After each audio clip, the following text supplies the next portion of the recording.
అబద్ధాన్ని కూడా అందంగా చెప్పడం చంద్రబాబుకే సాధ్యమనే సామెత ఎప్పటినుంచో ఉంది. ప్రతి ఎన్నికల్లోనూ చంద్రబాబు తన రికార్డులను తానే బద్దలు కొట్టుకుంటూ ఉంటారు. 2014 ఎన్నికల్లో చంద్రబాబు 650 హామీలు ఇచ్చారు. అవన్నీ అమలు చేసేసినట్లు చెప్పుకుంటుంటే జనం ముక్కున వేలేసుకుంటున్నారు. ఈ 650 హామీలు మాత్రమే కాదు, మేనిఫెస్టోలో చెప్పని అనేక అంశాలు కూడా అమలు చేశామని చంద్రబాబు చెబుతుంటే అమ్మ ఇంత దారుణమా అంటూ జనం గుండెలు బాదుకుంటున్నారు. 650 హామీల సంగతేమో కానీ చంద్రబాబు చేసిన 5 సంతకాలు ఏమయ్యాయో చూద్దాం.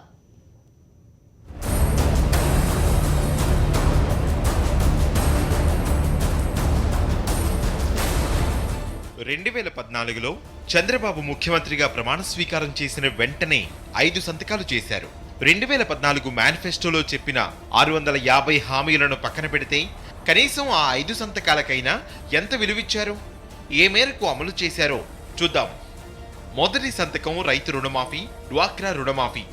రైతుల రుణమాఫీ పూర్తిగా చేశామని చంద్రబాబు చెప్పుకుంటున్నారు. చంద్రబాబు ముఖ్యమంత్రి అయ్యే నాటికి ఆంధ్రప్రదేశ్లో రైతుల రుణాలు 1,00,000 కోట్ల వరకు ఉన్నాయి. అయితే 24,500 కోట్ల రైతు రుణాలు మాఫీ చేశామని చంద్రబాబు చెబుతున్నారు. అంటే మొత్తం రుణాల్లో 4వ వంతు మాత్రమే మాఫీ చేసినట్లు చంద్రబాబు మాటలను బట్టే తెలుస్తోంది. ఏ రైతు కూడా ఒక్క పైసా మీరు రుణాలు కట్టకుండా పూర్తిగా రుణాలు చెల్లించే బాధ్యత నేను తీసుకుంటున్నాను. మీరు భయపడవలసిన అవసరం లేదు. మీ ఇంటికి ఏ బ్యాంకులు రాడు, ఎలాంటి జప్తులుండవు. ఈ నెల 22వ తారీఖున 20% బ్యాంకుల్లో వేసి ఆ తర్వాత మీ రుణాలు రీషెడ్యూల్ చేసి తిరిగి మీకు అప్పించే బాధ్యత నేను తీసుకుంటున్నాను. రుణమాఫీలు ఎక్కడ రుణమాఫీలు ఇచ్చేసి 1 టైం సెటిల్మెంట్ అయిపోయింది కదా, ఇంకేం చేస్తారు? పూర్తిగా చేస్తారే. ఆ రోజు ఏదైతే చెప్పామో వాళ్ళకి ఇవ్వాల్సినటువంటి 1.5 lakh 1 టైం అన్నారు, 1 టైం ఇచ్చేసాం. పూర్తిగా చేస్తాను ఎవరు చెప్పారు? నువ్వు చెప్పుకోండి. ఇట్లా ఆశ నేను చెప్పేదంటే ప్రతి ఒక్కరికి కూడా ఒక ఓపిక ఉండాలా. నేను చెప్పిన మాట అమలు చేస్తున్నా. ఆ రోజు 1.5 lakh మీలాంటి వాళ్ళు ఒకరిద్దరుండే ఈ ప్రాబ్లమ్స్ వస్తున్నాయి. రుణమాఫీకి ఎన్ని ఆంక్షలు పెట్టి ఎన్ని ముప్పు తిప్పులు పెట్టారో ఆంధ్ర రైతులు మర్చిపోలేదు. ఇక డ్వాక్రా రుణమాఫీ విషయానికొస్తే ఒక్కటంటే ₹1 కూడా డ్వాక్రా రుణాలు మాఫీ చేయలేదు. ఈ విషయాన్ని ప్రభుత్వమే అసెంబ్లీ సాక్షిగా అంగీకరించింది. డ్వాక్రా సంఘాలు ఆదుకుంటాను, వాళ్ళు తీసుకున్న రుణాల్ని పూర్తిగా మాఫీ చేసే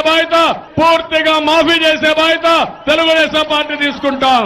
డ్వాక్రా సంఘాలు ఆదుకుంటాను, వాళ్ళు తీసుకున్న రుణాల్ని పూర్తిగా మాఫీ చేసే బాధ్యత తెలుగుదేశం పార్టీ తీసుకుంటాం. 2014 నుండి 2018 మధ్య ఆర్థిక సంవత్సరంలో రాష్ట్ర ప్రభుత్వం ఎటువంటి డ్వాక్రా రుణాలను మాఫీ చేయలేదు అధ్యక్ష. బి ప్రశ్నకు సమాధానం 2014 సంవత్సరంలో జూన్ నెల నాటికి మొత్తం 11,069 కోట్ల రూపాయలు డ్వాక్రా రుణాలను ఉన్నాయి అధ్యక్ష. ఈ డ్వాక్రా రుణాలకు ఎటువంటి మాఫీ చేయలేదు అధ్యక్ష. సి ప్రశ్నకు సమాధానం ఇటువంటి ప్రతిపాదన ఏది ప్రభుత్వం పరిశీలనలో లేదు అధ్యక్ష. రెండో సంతకం పింఛన్ల పెంపు. వృద్ధాప్య, వితంతు, వికలాంగ పింఛన్లు పెంచుతామని గత ఎన్నికల్లో హామీ ఇచ్చారు. కానీ ఎప్పుడు అమలు చేశారు?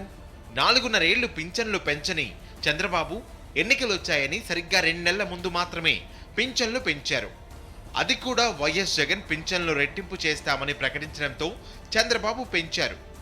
ఇన్నాళ్లు పెంచకుండా ఎన్నికల ముందు ప్రకటించడంతో ఇదంతా ఓట్ల కోసం వేసిన ఎత్తుగడని జనానికి అర్థమైపోయింది. మూడో సంతకం ప్రతి గ్రామానికి ఎన్టీఆర్ సుజల స్రవంతి. ₹2కే 20 లీటర్ల మినరల్ వాటర్. ఈ 5 ఏళ్లలో ఆంధ్రప్రదేశ్లోని ఏ జిల్లాలోనూ ఈ పథకాన్ని పూర్తి స్థాయిలో అమలు చేయలేదు.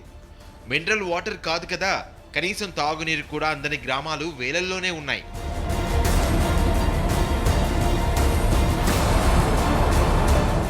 నాలుగో సంతకం రాష్ట్రంలో బెల్ట్ షాపుల రద్దు.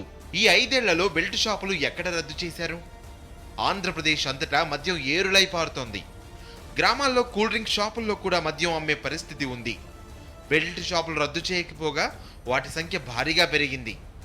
ఆంధ్రప్రదేశ్లో తాగునీరు అందని గ్రామాలు ఉన్నాయేమో కానీ మద్యం అందని గ్రామాలు లేవనేది ఎవరూ కాదనలేని వాస్తవం.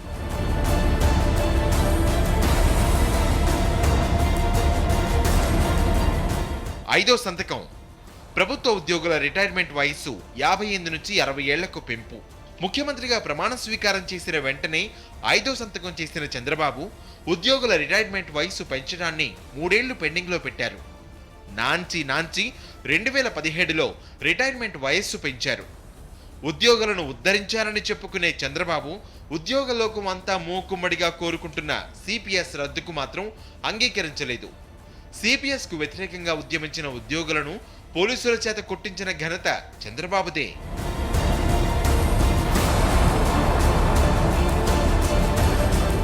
ముఖ్యమంత్రి చేసిన ప్రతి సంతకానికి ఎంతో విలువ, ప్రాముఖ్యత ఉంటుంది.